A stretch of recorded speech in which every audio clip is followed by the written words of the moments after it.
It is entitled White Evangelicals, This is Why People Are Through with You. And here's his open letter. He said, "Dear white evangelicals, I need to tell you something. People have had it with you. They're done. They want nothing to do with you any longer. And here's why. They see your hypocrisy, your inconsistency, your incredibly selective mercy, and your thinly veiled supremacy. For 8 years, they watched you relentlessly demonize a black president, a man faithfully married for 26 years, a doting father and husband without a hint of moral scandal or the slightest whiff of infidelity. They watched you deny his personal faith, convictions, argue his birthplace, and assail his character, all without cause or evidence. They saw you brandish scriptures to malign him and to use the laziest of racial stereotypes in criticizing him. And through it all, white evangelicals, you never once suggested that God placed him where he was. You never publicly offered prayers for him and his family. You never welcomed him to your Christian universities. You never gave him the benefit of the doubt in any instance. You never spoke of offering him forgiveness or mercy.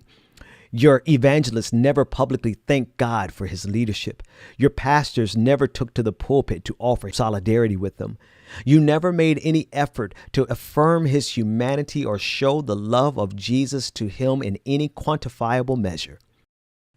You violently opposed him at every single turn without offering a single ounce of the grace you claim as the heart of your faith tradition. You jettisoned Jesus as you dispensed damnation on him. And yet you give carte blanche to a white Republican man so riddled with depravity, so littered with extramarital affairs, so unapologetically vile, with such a vast resume of moral filth that the mind boggles. And the change in you is unmistakable. It has been an astonishing conversion to behold, a being born again. With him, you subtly find religion. With him, you're now willing to offer full absolution. With him, all is forgiven without repentance or admission. With him, you're suddenly able to see some invisible, deeply buried heart. With him, sin has become unimportant, compassion no longer a requirement. With him, you only see providence. And white evangelicals, all those people who have had it with you, they see it clearly. They recognize the toxic source of your inconsistency. They see that pigmentation and party are your sole deities. They see that you aren't interested in perpetuating the love of God or emulating the heart of Jesus. They see that you aren't burdened to love the least or to be agents of compassion or to care for your Muslim, gay, African, female, or poor neighbors as yourself. They see that all you're really interested in doing is making a God in your own ivory image and demanding that the world bow down to it. They recognize this all about white, Republican Jesus, not dark-skinned Jesus of Nazareth. And I know you don't realize it, but you're digging your own grave in these days, the grave of your very faith tradition. Your willingness to align yourself with cruelty is a costly marriage. Yes, you've gained a Supreme Court seat, a few months with the presidency as a mouthpiece, and the cheap high of temporary power, but you've lost a whole lot more. You've lost an audience with millions of wise, decent, good-hearted, faithful people with eyes to see this ugliness. You've lost any moral high ground or spiritual authority with a generation. You've lost any semblance of Christ-likeness. You've lost the plot. And most of all, you've lost your soul. I know it's likely you'll dismiss these words. The fact that you've even made your bed with such malevolence shows how far gone you are and how insulated you are from the reality in front of you. But I had to try at least to reach you. It's what Jesus would do. Maybe you need to read what he said again, if he still matters to you. That is an open letter, White Evangelicals, This is Why People Are Through with You, by John Pavlovich. You can read it at johnpavlovich.com. That's John, Pavlovitz.com. Extremely powerful words. And and it's 2 years old, but I felt like not enough people have heard it, and so I'm re-upping it, and I hope that that you felt that, because that's the truth. The truth of the matter is, it is exposing. If I deferred with him in any place, I would say that this is who they've always been. Maybe we're just realizing it because of Donald Trump. Maybe no. Maybe you're just realizing it because of how they treated Barack Obama as opposed to Donald Trump. But this is who they have always been. People try to figure out how could it be that Christians would raise $300,000 for Kyle Rittenhouse, the man who shot and killed 2 protesters in Kenosha.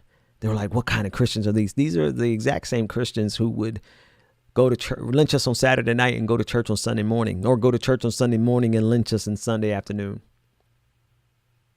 It's the same Christians that we had to oppose to get our civil rights. And they're the same Christians who are lined up against us because we're fighting against the police state, and they're ready to damn near go to civil war with us. It's the same Christians that fall prey willingly and happily to the QAnon idiocy. It's the type of Christians who view Christianity through the lens of power versus through the lens of the oppressed. They look at it as a tool to maintain their power versus as a tool to liberate people from the powerful. It's this type of Christians who will never admit it, but they are on the side of Pharaoh and not on the side of Moses. You can't possibly read the Bible and be a person who's concerned about liberating people and not identify with Moses in the story of the children of Israel coming out of Egypt. But how can white evangelicals look at that story and believe that they are figuratively the children of Israel or the Moses in the narrative? How can they look at themselves and feel like they are the protagonists in the narrative when in fact they sit in the position and in the seat of Pharaoh all the time? In every way imaginable, politically, economically, socially, they are literally, or rather figuratively, sitting in the seat of Pharaoh.